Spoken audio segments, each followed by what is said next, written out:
Welcome to Geetha gallery. ಮನೆಯಲ್ಲೇ ಸುಲಭವಾಗಿ ಟೇಸ್ಟಿಯಾಗಿ ಮೈಸೂರು ಪಾಕನ್ನು ಹೇಗೆ ಮಾಡೋದು ನೋಡೋಣ ಬನ್ನಿ. ಒಂದು ಕಡಲೆ ಹಿಟ್ಟಿಗೆ 2 ಅಳತೆ ಸಕ್ಕರೆ, ನೀವು ಯಾವ ಅಳತೆ ತೊಗೋತೀರೋ ಅದಕ್ಕೆ 2 ಸಕ್ಕರೆಯನ್ನು ಒಂದು ಪ್ಯಾನಲ್ಲಿ ಹಾಕ್ಕೊಂಡು ಅದಕ್ಕೆ ಮೇಲೆ ಬರುವಷ್ಟು ನೀರನ್ನು ಹಾಕಿ ಪಾಕ ಕುದಿಯಲು ಇಡಿ. ಸಕ್ಕರೆ ಕರಗೋ ತನಕ ಸಿಮ್ ಫ್ಲೇಮ್ನಲ್ಲಿ ಚೆನ್ನಾಗಿ ಕೈ ಆಡಿಸ್ತಾ ಇರ್ರಿ. ಸಕ್ಕರೆ ಕರಗಿದ ನಂತರ ಅದಕ್ಕೆ ಕಡಲೆ ಹಿಟ್ಟನ್ನು ಹಾಕ್ಕೊಂಡು ಚೆನ್ನಾಗಿ ಮಿಕ್ಸ್ ಮಾಡ್ಕೋಬೇಕು, ಲಂಪ್ಸ್ ಇರಲಿಲ್ದಂಗೆ. ಒಂದು ಕಡಲೆ ಹಿಟ್ಟು ಇದ್ದರೆ 2 ಸಕ್ಕರೆ, 2 ತುಪ್ಪ, 2 ಅಳತೆ ತುಪ್ಪವನ್ನು ಒಂದು ಬೌಲ್ನಲ್ಲಿ ಕಾಯಲು ಇಟ್ಕೊಳ್ಳಿ. ಇದು ಸಿಮ್ ಫ್ಲೇಮ್ನಲ್ಲೇ ಮಾಡಬೇಕು, ಇಲ್ಲಾಂದರೆ ಸ್ವಲ್ಪ ರೆಡ್ಡಿಶ್ ಆಗಿ ಹೊತ್ತೋಗುತ್ತೆ. ಈ ಉಂಡೆಗಳನ್ನೆಲ್ಲ ಚೆನ್ನಾಗಿ ಮೆಲ್ಟ್ ಮಾಡಬೇಕು.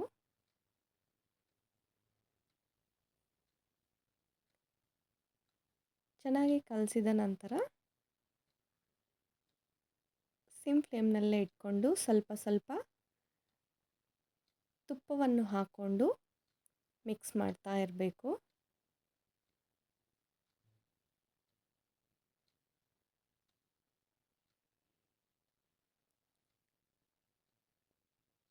ತುಪ್ಪ ಬಿಸಿಯಾಗಿ ಕಾದಿರೋ ತುಪ್ಪವನ್ನು ಒಂದೊಂದು ಸ್ಪೂನ್ ಹಾಕ್ತಾ ಇರಬೇಕು.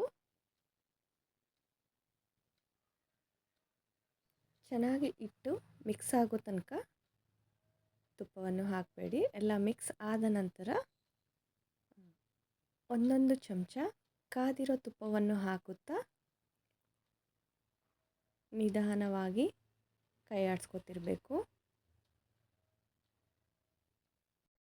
ಕೈ ಬಿಡದೆ ಇದೇ ಥರ ಒಂದೊಂದು ಸ್ಪೂನ್ ತುಪ್ಪವನ್ನು ಹಾಕಿ ಸಿಮ್ ಫ್ಲೇಮ್ನಲ್ಲೇ ಕೈ ಆಡಿಸ್ತಾ ಇರಬೇಕು ಗಟ್ಟಿ ಆಗೋ ತನಕ. ಇದು ನಮ್ಮ ಅಜ್ಜಿಯವರ ಸ್ಪೆಷಲ್ ರೆಸಿಪಿ, ತುಂಬಾ ಟೇಸ್ಟಿಯಾಗಿರುತ್ತೆ ಮನೆಯಲ್ಲಿ ಮಾಡೋದ್ರಿಂದ.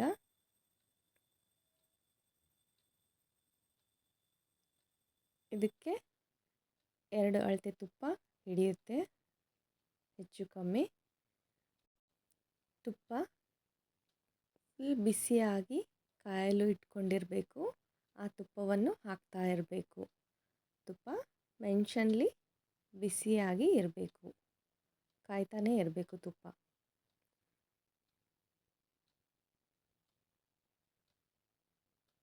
ಈಗ ಸ್ವಲ್ಪ ಗುಳ್ಳೆ ಗುಳ್ಳೆ ಬರ್ತಾ ಇದೆ. ಈ ಲಂಪ್ಸ್ ಬರ್ತಾ ಇದ್ದರೆ ತುಂಬ ಚೆನ್ನಾಗಿ ಆಗುತ್ತೆ ಮೈಸೂರು ಪಾಕು. ಮೇಯ್ನ್ ಇದು ನಾವು ಎಷ್ಟು ಚೆನ್ನಾಗಿ ಕೈ ಆಡಿಸ್ತಾ ಇರ್ತೀವೋ ಅಷ್ಟು ಚೆನ್ನಾಗಿ ಮೈಸೂರು ಪಾಕು ಬರುತ್ತೆ. ಇದೇ ಥರ ಒಂದೊಂದು ಸ್ಪೂನ್ ಹಾಕುತ್ತಾ ಗಟ್ಟಿಯಾಗೋ ತನಕ ಮಿಕ್ಸ್ ಮಾಡ್ತಾನೇ ಇರಬೇಕು. ಸ್ವಲ್ಪ ಗಟ್ಟಿ ಆಗ್ತಾ ಇದೆ, ನುರುಗು ಚೆನ್ನಾಗಿ ಬರ್ತಾ ಇದೆ. ಓಕೆ, ಗಟ್ಟಿಯಾದ ನಂತರ ಒಂದು ಪ್ಲೇಟಿಗೆ ತುಪ್ಪವನ್ನು ಹಚ್ಚಿಟ್ಕೊಳ್ಳಿ.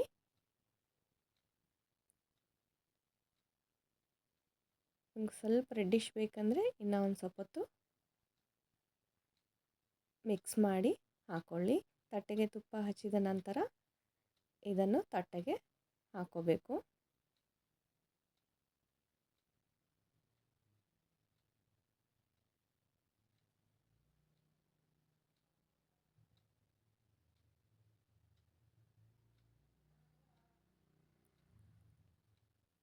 ಬಿಸಿ ಬಿಸಿಯಾಗಿ tasty home made Mysuru Pak ready ಆಗ್ತಾ ಇದೆ.